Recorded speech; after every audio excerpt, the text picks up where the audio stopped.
Bonjour, je m'appelle Rika Komurata. Merci d'avoir visité l'atelier musical du village, volume 54.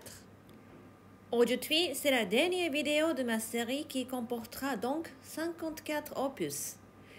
Et j'aimerais parler de la main gauche. Un jour, on m'a dit qu'il fallait considérer la main gauche comme on considère le pianiste dans la musique de chambre. C'est vrai que le pianiste a un rôle très important en musique de chambre. Il doit laisser la liberté à ses partenaires, donc avoir beaucoup de souplesse tout en étant capable de reprendre la pulsation pour que la musique puisse couler. Il doit donner de la couleur par l'harmonie et tout cela en conservant la respiration de la musique. Donc des choses difficiles mais très intéressantes. Tout cela on peut l'apprendre en travaillant la main gauche des pièces solo. Quand j'étais petite, je pensais qu'à la main gauche, les doigts bougent difficilement et qu'en plus c'était difficile à apprendre par cœur et qu'il fallait donc beaucoup travailler. Mais petit à petit, j'ai compris le charme, l'intérêt et l'importance de la main gauche et maintenant j'ai du plaisir à la travailler et je prends pour cela beaucoup de temps. L'étude pour les tierces opus 25 numéro 6 est un bel exemple de l'art de la main gauche. Bien sûr, les tierces sont très difficiles. Mais pour cette étude, j'utilise vraiment beaucoup de temps pour la main gauche aussi. C'est pareil pour les nocturnes du même compositeur. Je dirais que presque 90% du travail est pour la main gauche. J'aimerais développer cette idée au travers de cette étude.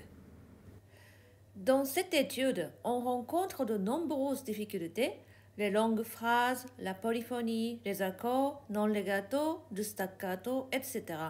Des points que nous avons déjà vus dans d'autres vidéos.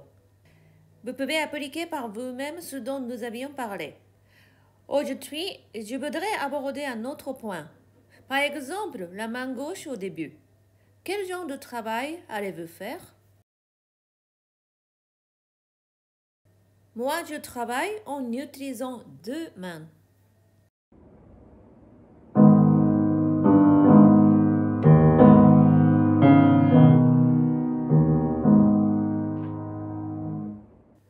Quand on joue un accord comme cela, on entend soudain une très belle couleur harmonique.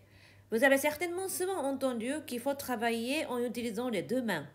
Mais il est important de comprendre pourquoi, quelle signification a ce travail. Comme ici, si l'intervalle est très grand, on ne peut pas jouer un accord avec une seule main. Mais en jouant à deux mains comme un seul accord, les oreilles peuvent entendre l'harmonie nécessaire. Les oreilles enregistrent la meilleure balance, puis en utilisant que la main gauche, on essaiera de s'approcher de cette couleur. Dans ce cas, le travail à deux mains devient aussi le travail pour les oreilles. Donc, on cherche sur un seul accord la meilleure balance à deux mains, puis immédiatement après, on essaye de trouver la couleur avec la main gauche seule. Si on joue plusieurs accords à la fois, l'oreille oubliera ce qu'elle avait entendu auparavant. Je vous montre une possibilité de travail que je trouve très bien pour ma part.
Maintenant, regardons comment gérer la basse.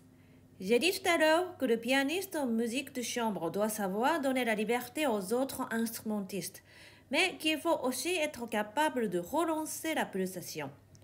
Par exemple ici, si on prend le ton de cette manière, cela gêne la main droite.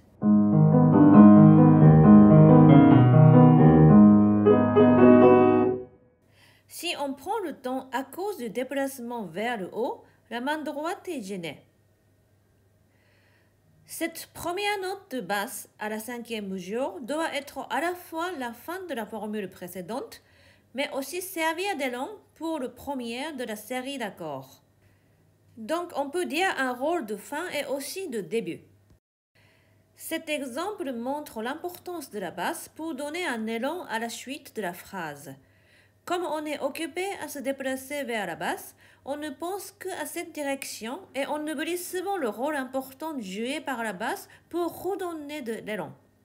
Pour cette notion, cette étude est idéale.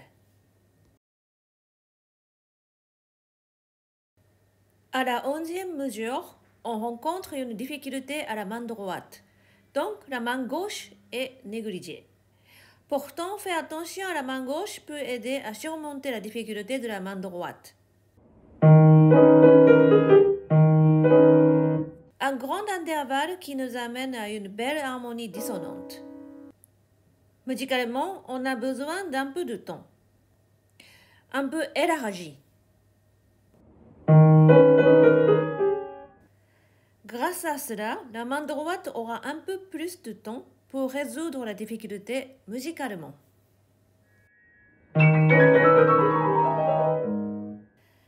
Un mot concernant les tierces à cet endroit.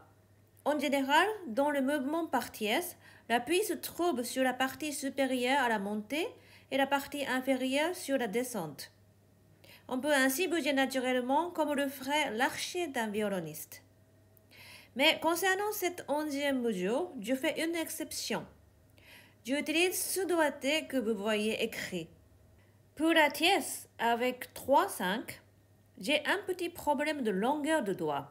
Mon troisième est relativement long, tandis que mon cinquième est court.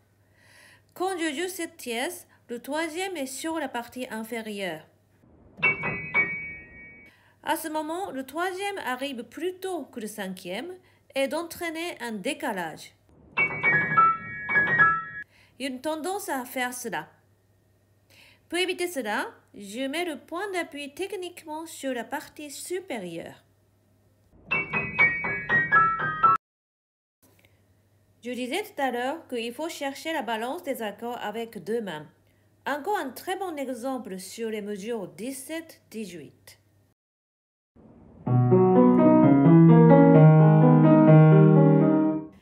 Si on joue comme cela, il n'y a pratiquement pas d'expression.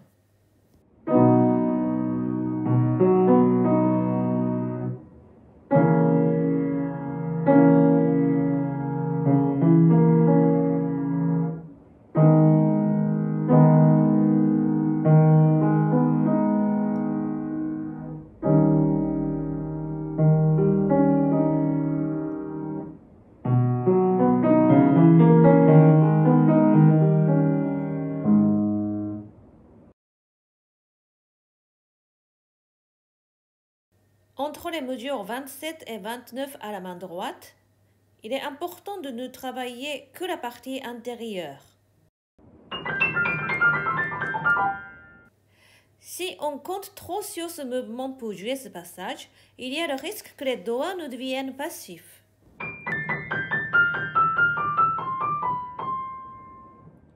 Apprenez bien aux doigts à rester actifs. Attention, à partir de la mesure 29, les touches noires se joignent à la fête. Dans ce genre de passage, même si on joue la partie intérieure, mais qu'on ne prête pas attention à la position finale, il n'y a plus de signification. Par exemple, sur la 29e mesure, si je joue en accord,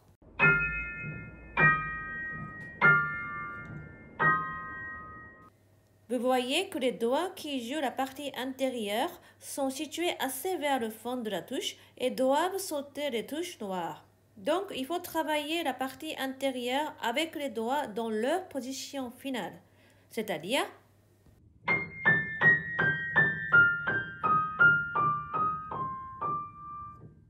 à peu près ici. Si on travaille sur le devant de la touche,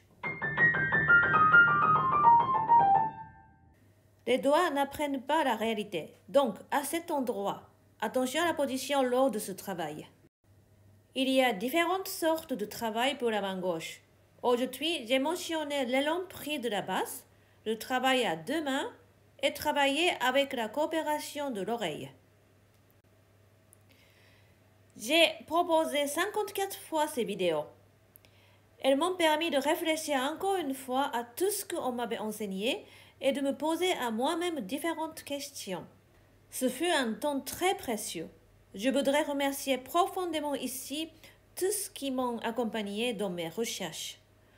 Pour moi, quand je travaille, s'arrêter pour réfléchir, se poser des questions, faire des essais, ce genre de moment est très important et aussi très intéressant. Ce serait un grand cadeau pour moi et me rendrait très heureuse si vous avez trouvé dans ces vidéos quelques clés qui pourront vous aider et rendre votre travail encore plus amusant. Je vais désormais arrêter la production de ces vidéos hebdomadaires, mais si vous avez quelque chose de particulier dont vous voudriez que je parle, ou encore plus de détails pour une pièce, ou un passage difficile que vous auriez du mal à jouer, ou toute autre chose, si vous êtes intéressé, je vous demande de me contacter par email. J'essaierai alors de répondre à vos questions à travers une vidéo. C'est la meilleure solution pour partager les problèmes de chacun et je peux moi-même apprendre grâce à cela. N'hésitez pas à m'écrire si vous pensez que je peux être utile pour vous. Merci d'avoir écouté jusqu'au bout. J'espère que nous aurons l'occasion de nous rencontrer à nouveau à travers une vidéo ou dans une salle de concert ou quelque part. Pour la fin, Kurumi va vous saluer. Viens Kurumi. Assis. C'est bien, tu es superbe. Kurumi, merci d'avoir écouté jusqu'au bout. À bientôt. Merci, superbe. Tu veux encore une? C'est une pomme que tu adores. Bye bye à tous. Merci. Oh, il ne faut pas oublier la pomme pratique aussi. Bye bye.